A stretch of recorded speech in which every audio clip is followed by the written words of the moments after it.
Vamos a hablar de un tema fascinante, los impuestos. Hay una nueva reforma tributaria en Colombia, siguiendo la tradición de hacer una cada año y medio.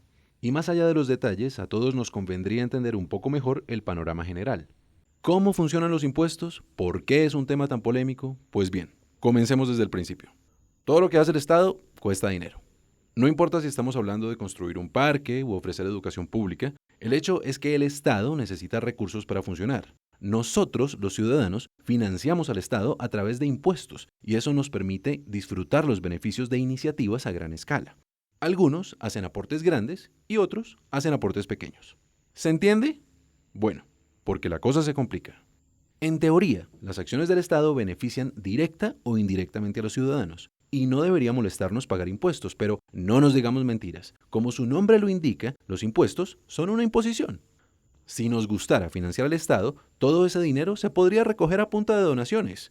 Algunos dirán que los ciudadanos no vemos más allá de nuestras narices. Otros dirán que el Estado no genera confianza cuando de utilizar los recursos públicos se trata. Pero lo cierto es que el Estado y los ciudadanos juegan al gato y al ratón apenas se menciona este tema. Por otro lado, la economía es un sistema dinámico. Eso quiere decir que pequeños cambios pueden causar consecuencias enormes porque el sistema es muy sensible. Es la historia de la mariposa que aletea y el huracán que aparece al otro lado del mundo, pero en términos de la extracción, producción, intercambio, distribución y consumo de bienes y servicios. Todo está conectado y es muy difícil alterar una cosa sin alterar muchas.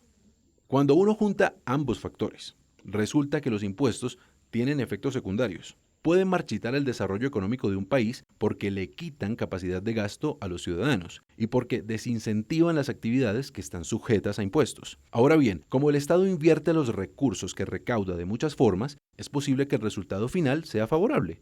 Pero los gastos del Estado son un tema para otro video. Lo que nos preocupa en este momento son las consecuencias de esta dinámica del gato y el ratón. Por ejemplo, el famoso 4 por mil. Como ya saben, por cada 1.000 pesos que se mueven en una transacción bancaria, el Estado cobra 4.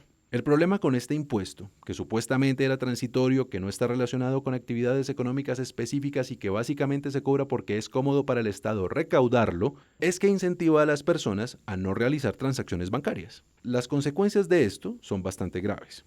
Primero, el Estado recauda menos dinero del que podría recaudar porque existe una estrategia simple para no pagar ese impuesto: usar efectivo. Y segundo, en la medida en que los bancos mueven menos dinero, hay menos préstamos, lo que a su vez quiere decir que hay menos inversiones. Si nos permiten el tono dramático, el costo del 4 por mil no son solo los 4 pesos, es vivir en un país cuyo desarrollo económico está condicionado por la informalidad. Y fíjense que en ningún momento estamos hablando de quién paga el 4 por mil. La discusión siempre se reduce a que si los ricos pagan esto y si los pobres pagan aquello, pero el problema fundamental es que como la economía es un sistema dinámico y la economía, esa cosa tan abstracta, somos nosotros, el costo de los impuestos es asumido por todos, incluso cuando no los pagamos directamente. Veamos otros ejemplos.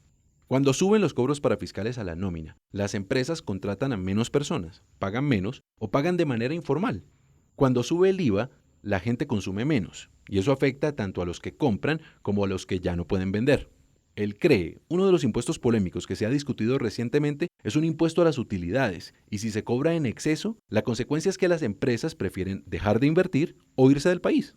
El impuesto al patrimonio, otro de los polémicos, tiene el problema de que se cobra por el valor de las propiedades independientemente de que estén produciendo o no. Si una fábrica no está produciendo, o peor, si está en números rojos, ese impuesto podría empujarla a la quiebra. De nuevo, las personas que pierden su trabajo técnicamente no pagan ese impuesto, pero sí asumen parte del costo.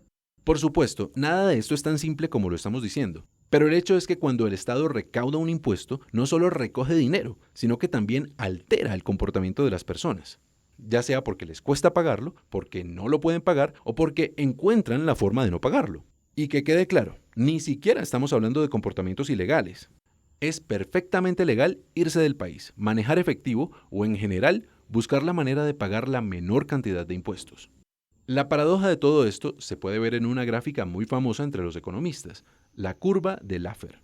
En el eje horizontal está lo que cobra el Estado a través de los impuestos, en el eje vertical está lo que se recauda. Uno pensaría que entre más dinero cobra el Estado, más dinero recauda. Pero en la medida en que la economía es muy sensible y las personas cambian su comportamiento, hay un punto en el que esto deja de ser verdad. Cuando lo que se cobra excede cierto límite, que cambia dependiendo del contexto de cada país, la cantidad de dinero que se recoge es menor de lo que podría haberse recaudado si los impuestos fueran a su vez menores. Literalmente, hay casos en los que bajar los impuestos incrementa la cantidad de dinero que el Estado recauda. En el extremo de la curva está el mejor ejemplo. Si el Estado cobrara el 100% del ingreso de la gente en impuestos, pues no recaudaría ni un peso porque algunos se irían del país, otros se morirían de hambre y los demás harían todo de manera informal. En otras palabras, el tema de los impuestos es muy delicado porque el tamaño del ponqué puede reducirse si la tajada que persigue el Estado es demasiado grande. Pero ahí no termina la historia. Falta recordar que todo esto tiene un contexto político. Al momento de diseñar un esquema tributario, no solo hay que considerar las consecuencias negativas de los impuestos, sino también la percepción que los ciudadanos tienen de cada impuesto en particular. Por ejemplo, hoy en día, la recomendación de muchos economistas es subir el IVA. Argumentan que el IVA en Colombia es más bajo que en otros países y que, en lo que a impuestos respecta, este no es tan dañino para el desarrollo económico. Supongamos por un momento que tienen razón. Puede que no, pero supongamos. Resulta que el IVA es uno de los impuestos menos populares que existen porque sus consecuencias son visibles para todos, por oposición a otros impuestos que pueden ser más dañinos, pero están ocultos. Y como muy poca gente quiere que suba el IVA, el gobierno o los congresistas tendrían que asumir un costo político al momento de tomar esa decisión, ya que iría en contra de la voluntad de aquellos que los apoyan.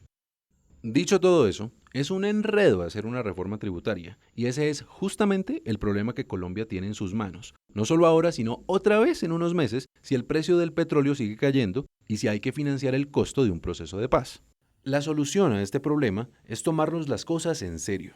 El gobierno tiene que asumir con seriedad el hecho de que no podemos cambiar el esquema de impuestos superficialmente cada vez que aparece un hueco fiscal. Los ciudadanos tienen que entender que el problema de los impuestos va más allá de quien paga directamente, porque todos asumimos un costo indirecto.